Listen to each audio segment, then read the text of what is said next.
미국사 공식으로 출발하는 국제연합. 국제연합은 제2차 세계대전 승리의 노래가 울려 퍼질 때 창설되었는데 1942년 1월 1일에 미국, 중국, 영국, 소련 등 26개국 대표는 워싱턴에 모여 연합국 선언을 발표했습니다. 1945년 4월 25일에 50개국 대표가 미국 샌프란시스코에서 열린 국제기구에 관한 연합국 회의에 참석했고 6월 26일에 국제연합 헌장에 서명했습니다. 그리고 같은 해 10월 24일에 중국, 프랑스, 소련, 영국, 미국과 여러 서명국이 비준서를 제출해 헌장이 발효되고 국제연합이 공식 출범했습니다. 국제연합을 탄생시킨 야타회담. 1945년 2월에 소련의 붉은 군대가 이미 스탈린그라드에서 독일 군대를 베를린 교외 지역으로 몰아냈고 폴란드와 동유럽의 대부분 국가가 독일의 야만적인 통치에서 벗어났습니다. 독일군이 아르덴에서 펼친 반격은 완전히 박살났고 미국과 영국군은 모젤 강 북쪽에서 루르를 공격했는데 이때 이탈리아 전장의 연합군 부대는 북쪽으로 이동하고 있었습니다. 삼면으로 포위된 독일의 패배가 확실해지면서 유럽 전쟁은 끝이 보였지만 태평양 전장에서는 일본이 한국, 중국, 인도차이나, 태국, 미얀마, 싱가포르, 말라야, 인도네시아, 필리핀 등 대부분 땅을 점령하고 있었습니다. 독일이 전쟁에 패한 후 연합국은 18개월이라는 긴 시간 동안 힘겹게 싸운 끝에 마침내 일본을 무너뜨렸는데 승리를 눈앞에 두고 미국, 영국, 소련 간에는 갈등과 상호 불신이 더욱 두드러졌습니다. 당시는 연합군의 전략 협조, 연합국 간의 단결 강화, 전쟁에서 패한 독일 관련 문제의 처리 및 전후 세계의 배치 등 문제를 급히 해결해야 하는 중요한 시기라 미국 대통령 루스벨트가 삼국 정상회담을 제안했습니다. 1945년 2월 4일에서 11일 사이에 미국, 영국, 소련 3국의 정상인 루스벨트, 처칠, 스탈린이 그들의 외무장관, 참모장관 등을 대동하고 소련 영토인 크림 반도의 얄타에서 8일 동안 회의를 열었습니다. 그래서 이 회의를 크림 회의 또는 얄타 회담이라고 부르는데 루스벨트가 회의를 제안한 이유는 유럽과 아시아에서 연합국이 전략적으로 협조하고 소련이 대일 전쟁에 참전하겠다는 확답을 듣기 위해서였습니다. 또 국제연합의 원칙에 대한 합의를 이끌어내 미국, 영국, 소련의 전쟁을 위한 군사 동맹을 전후의 평화협력 관계로 발전시키고자 했습니다. 얄타 회담에서는 국제연합 안전보장이사회 중 대국의 부결권 사용 문제와 우크라이나와 벨로루시를 국제연합의 창립 회원국으로 포함할지의 문제에 대해 장시간 토론을 했습니다. 소련은 안전보장이사회 상임이사국이 모든 문제에서 전면적인 부결권을 가져야 한다고 주장했지만 미국과 영국은 대국이 분쟁 당사국일 때 투표권을 행사하는 것을 반대했습니다. 미국이 절충안을 마련했는데 상임이사국 5개국이 실질적인 문제의 부결권을 행사하도록 규정하되 안전보장이사회가 심의하는 분쟁에 대해서는 어떤 분쟁 당사국도 심리하는 것을 거부할 수 없다고 규정했습니다. 처칠이 동의했고 소련도 받아들였는데 이것이 얄타 회담에서 거둔 가장 구체적인 성과였으며 소련은 덤바토노크스 회의에서 제시한 국제연합 회의에서 표결 시 16표가 있어야 한다는 요구를 철회했습니다.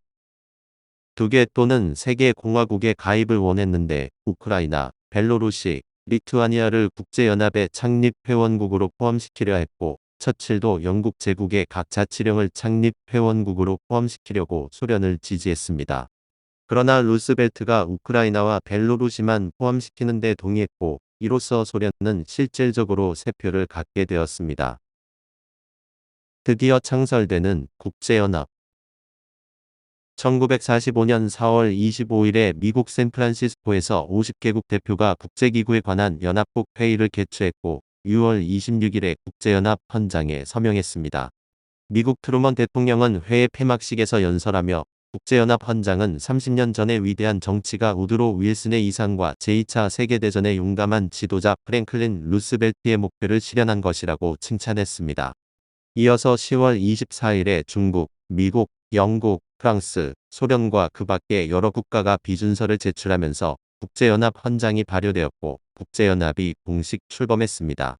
국제연합이 창설되자마자 미국은 국제연합을 자신들의 정치적 도구로 삼으려 했는데 국제연합에 가입한 초기 51개국 중 34개국이 서유럽과 라틴 아메리카에 있는 나라들로 미국을 지지했습니다. 아시아와 아프리카 국가는 11개국밖에 되지 않아 절대 다수가 서양 국가였으며 동구권은 6개국뿐이었는데 안전보장이사회 5대 상임이사국인 미국은 국제연합에서 실질적으로 내표를 통제했습니다. 1946년에서 1953년 사이에 국제연합 총회에서 결의안 800여 건을 통과시켰는데 그 중에서 미국이 지지하는 결의안이 부결된 적은 2번밖에 없었습니다. 뉴욕 헤럴드 트리뷴은 미국은 국제연합 내에서 이미 독단적으로 결정하는 힘을 형성했다고 지적하기도 했는데 1946년에 미국은 중남미와 서유럽 외에도 태평양 지역에서 일본, 중국, 한국을 통제했습니다. 또 태평양의 마리아나 제도, 마셜 제도, 캐롤라인 제도를 신탁 통치하면서 영토 면적이 2,849만 제곱킬로미터 증가했는데 이런 상황에서 미국은 다수 의석을 동원해 소련과 그 밖의 국가에 압력을 행사할 수 있었습니다. 1950년의 트루먼은 지난 50년 동안 일어난 모든 일 가운데 가장 중요한 변화는 세계에서 미국의 지위가 변한 것입니다. 우리는 세계의 테두리에서 이미 중심으로 걸어왔습니다라고 선언했습니다. 6.25의 최대 미스터리인 유엔의 참전. 유엔군이 6.25 전쟁에 참전한 이유는 북한의 불법 남침으로 인한 국제 평화와 안보 위협에 대응하고 공산주의 확산을 저지하기 위함으로 이것은 유엔 헌장과 창설 목적에 부합했기 때문입니다. 북한의 38선 침범은 명백한 유엔 헌장 위반이었으며 유엔은 이를 규탄하고 북한의 철수를 요구했는데 유엔 안전보장이사회 결의에 따라 국제 평화와 한반도 안보 회복을 위해 회원국들의 군사적 지원을 권고했습니다. 미국은 북한의 배후에 소련이 있다고 확신했으며 중국의 공산화에 이어 한반도까지 공산화되면 아시아 전역에서 공산주의 세력이 확장될 것을 우려해 대한민국의 공산화를 막는 것이 급선무로 인식했습니다. 이것이 아시아에서의 주도권을 유지하고 서방 세계의 안보를 지키는 길이라고 판단했으며 미국이 개입하지 않으면 동맹국들에게 신뢰를 잃고 이는 다른 지역의 군사적 도발을 부추길 수 있다고 우려했습니다. 그러나 잘 알다시피 유엔 안전보장이사회는 상임 이사국의 거부권이 있어서 남침의 배후였던 소련이 거부권을 행사하면 유엔군의 참전을 불가능한 상황이었습니다. 6.25 당시 안보리 상임이사국은 미국, 영국, 프랑스, 중국, 소련의 5개 나라였는데 중국의 대표권은 중국 공산당 정부가 아니라 중화민국, 지금의 대만 정부라 거부권 행사 여부의 관건은 소련이었습니다. 그런데 소련은 한반도로의 유엔군 참전을 결정하는 이 중요한 안보리 회의에 불참했는데 중화민국이 안보리 상임이사국 대표권을 갖고 있는 것에 항의한다는 명분이었습니다. 그렇지만 한반도의 유엔군 참전 거부권을 행사할 수 있는 기회를 소련이 살리지 않은 것은 6.25 전쟁 최대의 미스터리로 일컬어지는데 명분에 얽매인 소련의 전략적 실수는 아니었다고 합니다. 고 2세기 전 국토통일원 장관의 저서에 의하면 당시 소련의 스탈린은 사회주의 혁명을 성공시킨 마오쩌둥의 중국이 만만치 않은 상대가 될 것이라고 우려했습니다. 미소의 양대 진영 속에서 사회주의권은 소련을 중심으로 위계가 형성돼야 하는데 마오쩌둥이 소련의 큰 지원 없이 공산혁명에 성공했다는 사실을 바탕으로 소련과 평등하고 대등한 관계를 추구했기 때문입니다. 스탈린은 중국이 미국과 접근할 가능성도 우려했는데 이런 상황에서 김일성이 남침을 하겠다는 의사를 스탈린에게 전해오자 처음에는 부정적이었지만 1950년 1월 찬성으로 입장을 선회합니다.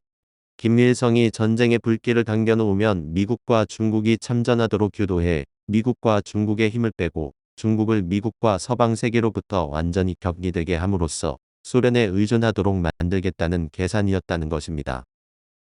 1950년 6월 27일 소련의 유엔 안보리 거부권 행사 포기는 이런 맥락 하에 이루어졌는데 당시 문건을 보면 스탈린은 한반도로의 유엔군 참전을 용인할 생각이었습니다. 그 이유는 미국이 극동의 묵혀 유럽에 신경을 쓰지 못하게 하려는 것으로 스탈린은 김일성의 남침을 승인했지만 전쟁이 시작되자 뒤로 빠져 거부권 행사를 포기해 유엔군의 참전을 용인했습니다. 또한 북한군이 서울을 점령한 뒤에도 약속했던 무기와 장비를 제때 지원하지 않아 북한군이 서울에서 3일을 지체하게 만들었는데 미군과 중국군을 끌어들이려면 북한군이 너무 빨리 전쟁에서 승리하면 안 됐던 것입니다.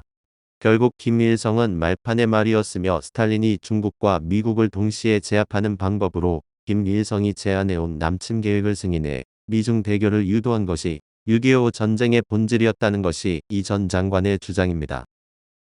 SBS 김지성 베이징 특파원이 보도한 내용을 보면 1950년 10월 11일 중국이 참전을 앞두고 소련에 공군 업무를 요청했지만 소련은 파병 준비에 2달은 걸린다며 소극적이었다고 합니다.